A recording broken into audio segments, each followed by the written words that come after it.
Hello dear students, today we are going to start second chapter of 7th unit, and second chapter is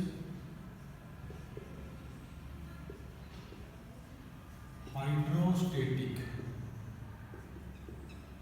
hydro का मतलब generally होता है water से, लेकिन hydrostatic में हम बात करेंगे सारे हर तरह के कोई भी फ्लूइड है वो अगर रेस्ट में है तो उसकी क्या प्रॉपर्टीज होती है।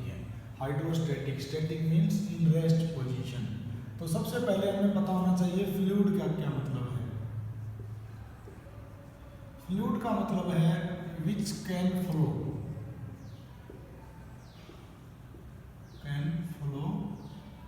if it is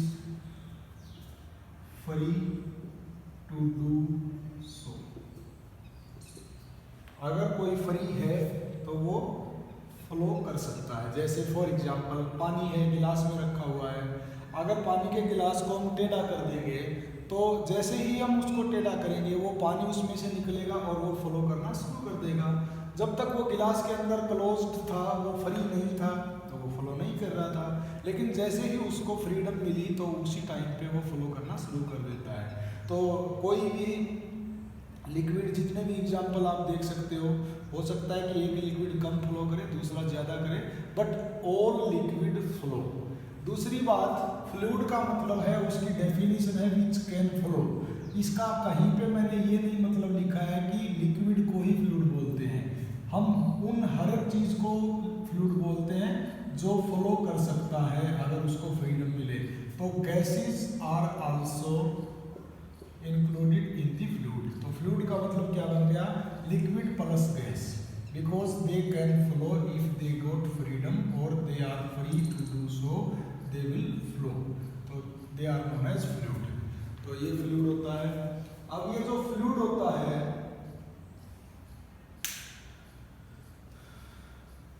ये किसी भी कंटेनर में जब रखा रहता है तो ये थ्रस्ट लगाता है, फोर्स लगाता है, या इसके अंदर किसी चीज को रख देते हैं तो इट ऑलवेज अप्लाई थ्रस्ट। जैसे फॉर एग्जांपल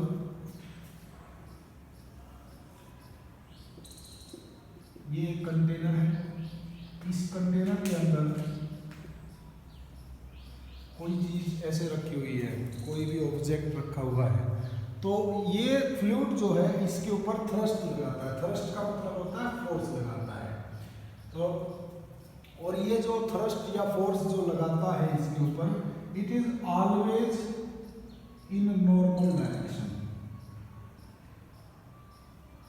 या बुक में परपेंडिकुलर डायरेक्शन भी लिखा मिल सकता है, लेकिन एक्चुअल में दिस इज नॉर्मल डायरेक्शन। इसके अलावा किसी दूसरी डायरेक्शन में ये नहीं लगाता है, क्योंकि अगर किसी दूसरी डायरेक्शन में ये लगाता, फॉर एग्जांपल अगर मैं ऐसे ले लूँ इसको कि ये ऐसा ना लगा के ये ऐसा लगाता किसी एंगल पे, तो फिर क्या होता, इस प्लेन के बीच और इस थ्रस्ट या फोर्स के बीच एंगल क्या होता, थीटा होता, और इसका इस थीटा एंगल होने की वजह से इस फोर्स के दो कंपोनेंट बन जाते हैं। इसको मैं ऐसे बना रहा हूँ, इसका एक कंपोनेंट तो बन जाएगा एफ कोस थीटा और दूसरा कंपोनेंट बन जाएगा एफ साइन थीटा।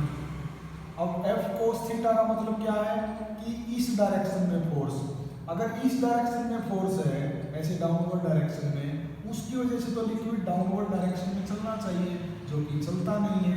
अगर नहीं चलता है तो this should be equal to 0, और ये 0 कब हो सकता है, जब कोस थीटा की वैल्यू 0 होगी, और कोस थीटा की वैल्यू 0 कब होगी, तो थीटा इज 90 होगा। तो ये थीटा इज ऑलवेज 90, इसलिए जो रेड एंगल दिखा रहा है this is exactly at 90 degree to the plane of any object. तो फ्लूइड जो थ्रस्ट या फोर्स लगाता है किसी भी ऑब्जेक्ट पे, it is always in the normal direction. अब ये फ्लूइड किसी भी ऑब्जेक्ट के ऊपर थ्रस्ट लगाता है या फोर्स लगाता है, तो फिर फोर्स पर यूनिट एरिया को क्या बोलते हैं, प्रेशर बोलते हैं। तो कोई भी फ्लूइड किसी भी ऑब्जेक्ट के ऊपर हमेशा प्रेशर लगाता है। जैसे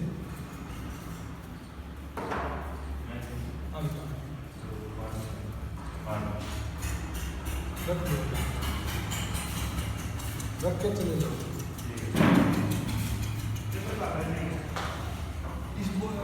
उस बुक के नीचे रख दो सब कुछ, पेपर भी, फार्म भी, सब कुछ।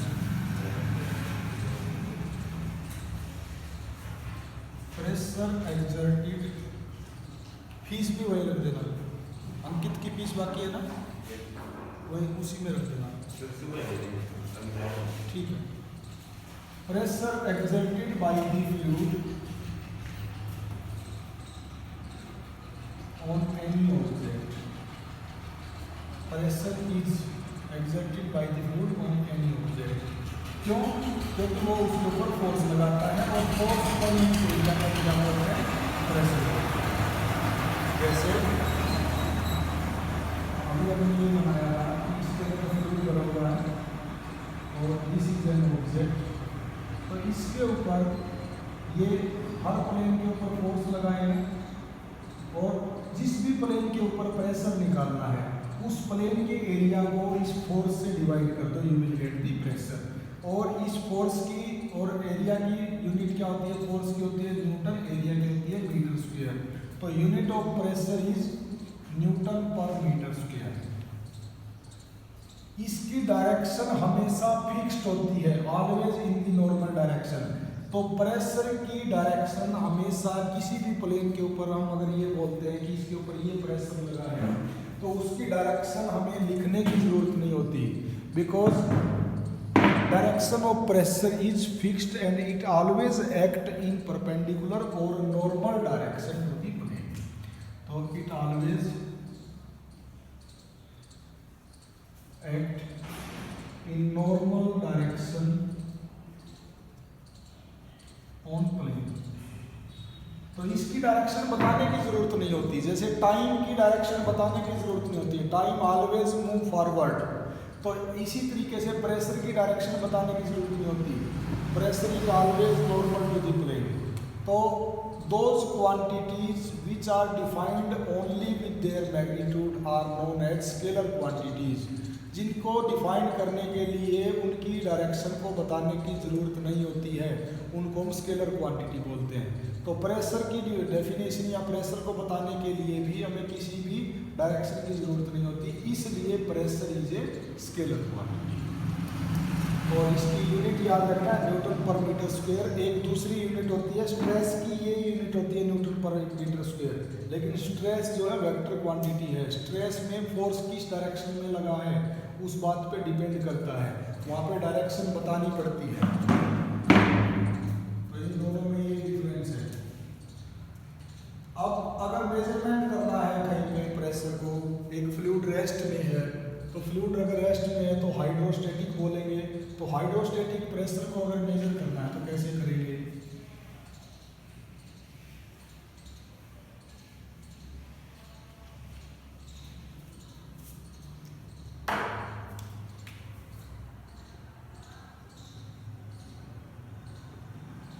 मेजरमेंट ऑफ हाइड्रोस्टैटिक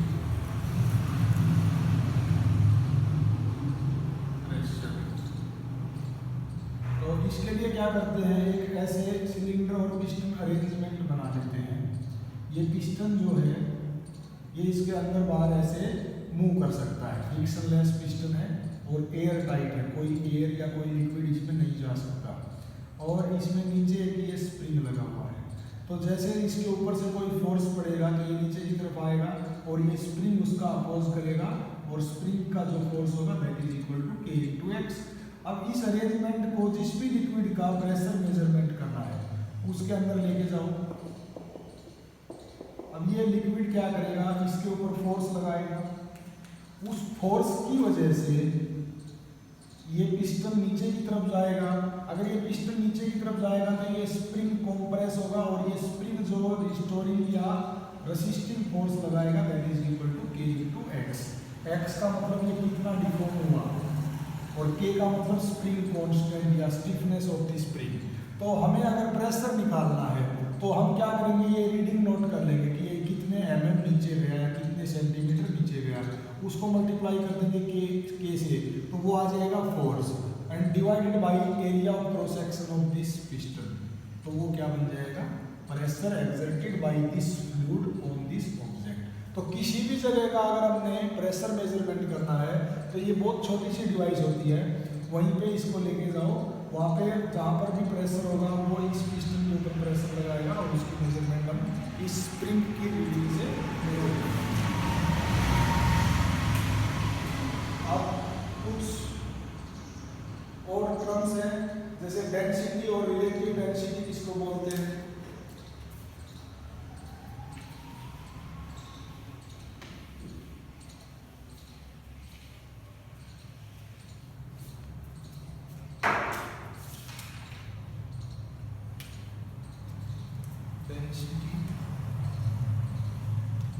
डेंसिटी होती है मास पर यूनिट वॉल्यूम, और इसकी यूनिट होती है किलोग्राम, वॉल्यूम की यूनिट होती है मीटर क्यूब। और रिलेटिव डेंसिटी किसको बोलते हैं। रिलेटिव डेंसिटी का मतलब है जैसे कोई ऑब्जेक्ट, जैसे कोई लिक्विड या कोई सब्सटेंस है, उसकी डेंसिटी मान लिया ρ1 है, उसकी किसी दूसरे के रिस्पेक्ट में, तो दूसरे की भी डेंसिटी मालूम होना चाहिए। तो किसी एक लिक्विड की या किसी एक फ्लूइड की दूसरे के फ्लूइड के रिस्पेक्ट में डेंसिटी क्या है, that is known as relative density.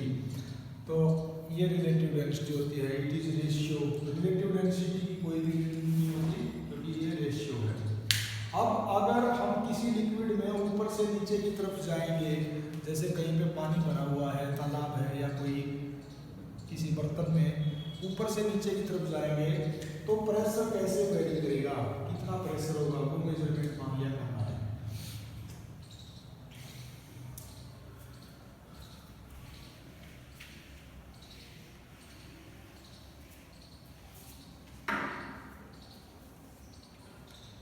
Next है variation of pressure with depth और हाइट, कुछ भी लिख सकते हैं ये बात। मान लिया इस कंटेनर के अंदर फ्लूइड है और उसके अंदर किसी ऑब्जेक्ट को रख दिया, इस ऑब्जेक्ट की हाइट h है, इसका अपर सरफेस बिल्कुल इसके ऊपर ही ऐसे है, तो इस पे जो फोर्स लगेगा बिल्कुल अगर ये टच करेगा तो वो फोर्स एटमॉस्फेरिक एयर की वजह से लगेगा, या थोड़ा अंदर मानोगे तो मान लिया ये F1 फोर्स। अगर कुछ भी नहीं होगा ऊपर तो F1 को 0 ले लेंगे, और नीचे से जो फोर्स लगेगा F2, क्योंकि इसकी तो एक फिक्स्ड है कि thrust exerted by the fluid is always in normal direction, thrust या फोर्स, ठीक है। अब अगर इक्विलिब्रियम कंडीशन में है तो डाउनवर्ड डायरेक्शन में क्या क्या होगा, एक तो F1 होगा, दूसरा ये जो ऑब्जेक्ट हमने माना है, इमेजिन किया है, इसका वेट होगा, weight is also in downward direction.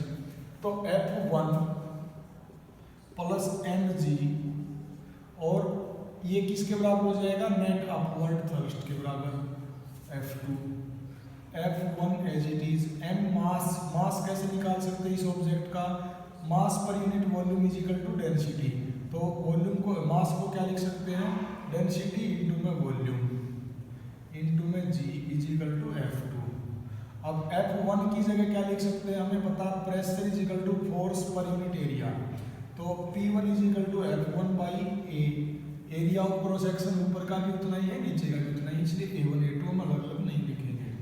और P2 is equal to F2 by A, तो F1 की जगह P1A और F2 की जगह P2A लिख देते हैं।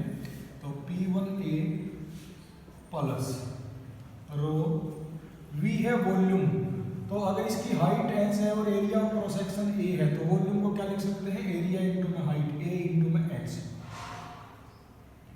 इनटू में g is equal to F2। F2 की जगह क्या लिख सकते हैं, P2 इनटू में A।